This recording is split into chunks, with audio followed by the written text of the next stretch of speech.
Activision presents a smashing blast from the past. Fasten your seatbelts for a Beanox recreation.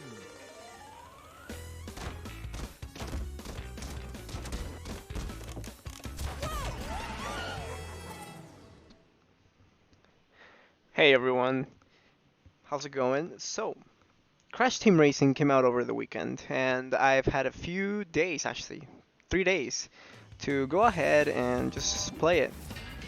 This is mainly just unscripted, as I wanted to give my thoughts and just have a kind of a review of how this game is and how, I guess, it compares to like Mario Kart and other racing games. So, I may be biased towards Crash because I grew up playing Crash. I played the original when I was a kid. Played it on the PS1, and it's just so unbelievable to me that this game has gotten a remaster. And I don't personally own a PS4, so the fact that it came out on the Switch is honestly so amazing to me. And even with online too. We'll get to online later though. Let's go ahead and get started. And let me just go into a time trial here, whatever. Probably my favorite track, Outer Skyway. So, one of the first things I want to say about this game is that this game is very hard. It's very hard. Even for the veterans right now that are playing the game. The game is still fairly new. Some people are still trying to find, the best character, the strats and all that. We're not gonna get into that though. I want to talk about why this game is hard and why it's so unique from other kart racers. Now, if you were to ask me, hey, Diego, how would I compare this game to like Mario Kart? Well, I would say like this game definitely takes a lot more skill than Mario Kart. If I were to compare it to a game though, I think the closest it could get is probably Mario Kart DS. And I think the reason why it compares to Mario Kart DS just a little bit is how in Mario Kart DS you're able to snake around literally the whole track just by drifting. That's kind of similar to what you want to do here in Crash Team Racing. You want to be constantly drifting around the track to get the maximum speed if possible. Just seeing me right here, not even a turn, just constantly drifting. Really, you always want to be drifting. Now, Crash Team Racing has a very, very unique drifting system that basically it requires you to drift with two buttons. Now, depending on which controls you want to use, there's actually an option for that. So if you go here to, jeez, I can't press buttons, controls, you will see a standard or an alternative, alternate controls. I use alternate, so it's kind of different for me how I drift. Basically, I drift with B and the L button, but you can drift with the R and L button if you so choose to, like in Mario Kart. But yeah, so you drift with two buttons, and basically what you do is the meter at the bottom. Let me just show you really quick. You can press X to change your speedometer. Personally, I like using this one right here. But basically what you do is at the bar will tell you when it's in the red. And basically, whenever it's the closest to fill up, that's when you want to release it to get as maximum speed as you can. So what you do, in one drift, you can get 3 mini turbos. By the third mini turbo, you get a little speed boost, and by that it means that you can basically go really, really fast. Whoa! Well, that's the first time that's happened. By getting 3 mini turbos, you get a little speed boost, and that's basically how you go faster around the track. Now, this game has a lot of hidden mechanics that I really won't go much into, but one mechanic that really stands out the most to me is definitely something that's called blue fire. Now, what is blue fire? Well, it's pretty simple, really. It's basically whenever you hover over a speed boost panel like this one right here. Some boost panels give you this, obviously, blue fire. You can see that the blue fire is behind it's my exhaust right now, and basically you can go super fast. So it's super hard to control, and it's kind of hard to maintain actually. It's kind of hard to maintain on some tracks, but basically, it's kind of like, I don't want to really say 200cc, I don't want to compare it to that, but you go really, really fast. And basically, that's literally the whole skill mechanic in this game, where you need to learn how to maintain blue fire in order to just get away from the pack, or try to catch up to your opponent some way. See if I can do this shortcut right here. There we go. But yeah, basically you want to be drifting literally everywhere. You don't want to stop drifting. You always want to have fires coming out of your exhaust, because it's not like in Mario Kart where you know, you just drive forward, and you know, whenever there's a hard turn, you drift, right? No, in this game you always want to be drifting, because whenever you're not drifting, you're losing speed, you're losing time. So you always want to be having fire coming out of your exhaust, whether that be red, blue fire, whatever. Now let me see if I can maintain this blue fire right now, right here, in these turns. Oh, that's tricky. That's tricky. But yeah, basically the timing is key, and power sliding around the track and constantly getting these basically three mini turbos is key to always being ahead of everyone that you see, whether it be online or against CPUs. It's always the key to winning. Another thing I'd like to point out is that shortcuts play a really big role in this game, where you need to learn how to do the shortcuts, or else you're just gonna get left behind. Now let's talk about what the game has to offer as well. So there's adventure mode. There's a lot of cosmetics that you can unlock through the adventure mode. Nothing really too special about the adventure mode, rather than, you know, if you want to learn the game, there's a story mode that you can do. There's also a hard mode that is very tricky to beat. But personally, I really like doing time trials, because time trials are the ones that are going to help you improve. So for example, let's go ahead and do like a track like Electron Avenue, right? Let's just go with the basic, let's just go with my same loadout that I have here. But yeah, like I said, this game is very skillful and very hard. Very hard. Very hard game. So I think that's why a lot of people, whenever, you know, especially Mario Kart players, whenever they come into this game and say, oh, well, let me try out CTR, I feel like a lot of the time they get discouraged, because the game is very hard. And sometimes you feel like, whenever you go online, you feel like you face good players, and you feel like you're always just stuck, and maybe stuck in like maybe last place, and you can't catch up, right? You'll definitely need to learn the game's mechanics before you go online. Now let's talk about the items. Now you may be asking, but Diego, this is a racing game. There needs to be items, right?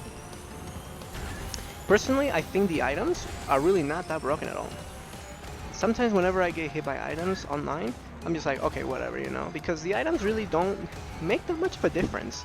Right now this game is a little bit buggy with constant like blue orbs, which is the game's equivalent of a blue shell in Mario Kart. And a lot of clocks every now and then. But even then, they don't make that much of a difference. And even with them, sometimes you can still get an easy first place if you're good enough at the game to blue fire, to constantly drifting around the track.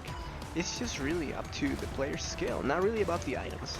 The items in this game will not help you win and will not carry you, unlike, you know, how it is in Mario Kart. So there's about the items. Now you may be saying, you know, this game is obviously faster than the Mario Kart Deluxe, which is true. This game is very fast, way faster than Mario Kart Deluxe feels, even in the adventure mode as well. Just driving around the practice area is you can definitely feel it. And you know, I think what we needed right now is a very skillful racing game that I guess a lot of people can play, that it really isn't like Mario Kart Deluxe, I guess you could say. Now let's talk about the online mode. The online mode in this game is good. It's good enough, but I feel like it needs a lot of work. We're gonna talk about it here in a second. But yeah, basically learning the game's mechanics, like U-turning, blue fire, learning how to get your reserves. Now you may be confused about those terms that I just mentioned. So my suggestion would be to, I don't really want to go too much into detail about them in this video. So my suggestion would be to either look up a guide, because if you want to get better at this game, then that's really the key to win. It's just knowing how to have reserves, knowing how to blue fire, knowing the shortcuts, knowing how to U-turn. That's the really key to Crash Team Racing and how to be good at the game. Like right here, for example. See, right there. A little bit, kind of, not really good of a U-turn, but basically what a U-turn is you basically jump in the air, and then you kind of press the Y button if you're on the Switch, and kind of like tilt your analog stick. in order to turn while in a really hard turn in the air, and it's really helpful against, like I said, during hard turns. Now let me make sure that I'm not really forgetting anything else to say about the game. Right now I'm having a lot of fun with the game. If you're a veteran to Crash Team Racing, then you know exactly what I'm talking about when I say these things. The game is very fun, it's very fast, it feels really good. I think we'll talk about the flaws of the game here in just a second. Well, it is a good game, and my game of the year, for me in my opinion. It still has flaws, obviously, and I expect them to get fixed soon with a patch that is about to come out. Holy crap, I'm going really fast. It's actually hard to control while I commentate. But yeah, if you guys have any questions about the game, just let me know. I think the game has a lot of great potential to be a really good competitive car racing game, especially with the DLC that's coming out and with the amount of skill that it takes to play this game. Now, let me tell you this right now. If you're trying to play CTR, once again, it's not an easy game to pick up. It's noticeably harder. I don't know if I would say harder than the original, but it's definitely different. It's different, but in a good way. It's different that it's really fast, and it's very, very unique to, and it does it justice to the original, in my opinion. Alright, wow, 80 coins. 80 coins in a single offline race. That's insane. But yeah, I hope I'm not really forgetting about anything. Now let's talk about the flaws. This game may be great and everything, and I may be forgetting about saying stuff, but I kind of just said what was on my mind. Definitely one of the things that kind of hold this game back is definitely the loading screens. However, I do feel like that's going to be patched out, because when the Insane Trilogy for Crash originally released, it had long waiting times for the loading screen. So I definitely think it'll be patched out soon, and it won't be a problem. As of today, whoops, sorry about that. As of today, when I'm making this video, the 20-second rule online, whenever a racer finishes him first, it got fixed from 20 seconds to 30 seconds. So that's great. So now you know, if you're good enough, you'll be finishing the race. I think 30 seconds is more than enough to finish a race. Because honestly, if you can't finish a race in 30 seconds, then you need to go offline on time trials and practice. Really, because like, yeah, you can't be far behind in 30 seconds. That's just ridiculous. Let's talk about online. Private matches. Let's start with private matches first. Go to lobby. So, why can't the host only select tracks? This is something I definitely hope, I guess it gets fixed. Not really fixed, but like, I hope they add an option for a voting system for everyone in the lobby to vote. Yeah, this can be maybe an issue. I hope they kind of add that option. Also, no mirror mode online, and oh, they added no AI. Wow, I didn't even know this. Wow, that's new to me. They really added no AI. Wow, I was just about to say added the option to add no AI, and they did it. Binox is listening to us. I think other than that, really, private lobbies are pretty simple. I think that's really all for private lobbies. I just feel like definitely the online is a little bit bugged. It definitely needs some work, you know, especially trying to join friends. It's a bit buggy, and sometimes it doesn't work unless the other player quits out of the menu and rejoins the menu again online. Sorry. Matchmaking. Have players join the lobby even if other players leave after. You know, whenever players leave a lobby, then no other players will join. So it's just stuck to like 7 or 6 people. So have other players join the lobby after people leave. You know, so we don't have to re-enter lobbies. Some of the items happen way too often, like the blue orb and clocks. I definitely think those items could be reduced a little bit because they're a bit ridiculous. But really, they don't really change the outcome of the game if there's really good players in the lobby. That's really it for online, though. The long waiting times, the matchmaking. That's really it, though. It'd be cool if we could get a ranked system. That would be amazing. And maybe even a VR system like the one Mario Kart has. But I know there's a secret like matchmaking system that the game has, so I won't complain too much. I think maybe an increase in Wampa coins would be cool, so we don't have to grind out that much in order to get some cool skins, but I really don't mind that much. I know some players are kind of annoyed by that, but I would really love to see maybe an increase on Wampa coins so we can get some cool cosmetics. But yeah, I can't really complain too much though, because all of these cosmetics are free, and so will the DLC that's gonna come out every month until October. Well, as far as I know, we're getting DLC until October, but I know we're gonna get more because Beanox said we're gonna get more. So that's really it though for online. I mean, it's pretty simple, pretty basic. I don't really expect too much from it. Replays would be cool. I'm aware that leaderboards is coming as well, so I wouldn't really say much about that. With that said, if you guys like this video, I can go over some specific stuff. I will go over some specific stuff maybe in the future if you guys like this video. That's really it though. Thanks for watching. Expect more CTR videos coming soon. I will be uploading some online races probably today after this video. We'll see though. We'll see how people like this video, and I'll do that. Before I leave though, let's go ahead and do a quick time trial just for fun. Let's go with Polar Pass. Why not? Polar Pass is fun, right? But yeah, I don't think I'm really forgetting anything to talk about this game. I think I said everything I wanted to say, and I think definitely this game definitely blows Mario Kart 8 Deluxe out of the water in my opinion. It's a lot more skillful. I really like that, and with the flaws though, it really still makes him my game of the year. I've been waiting years for the remake to happen, you know, because CTR was a great game back in the day, and I'm glad I got a remaster. So I'll be playing this game a lot.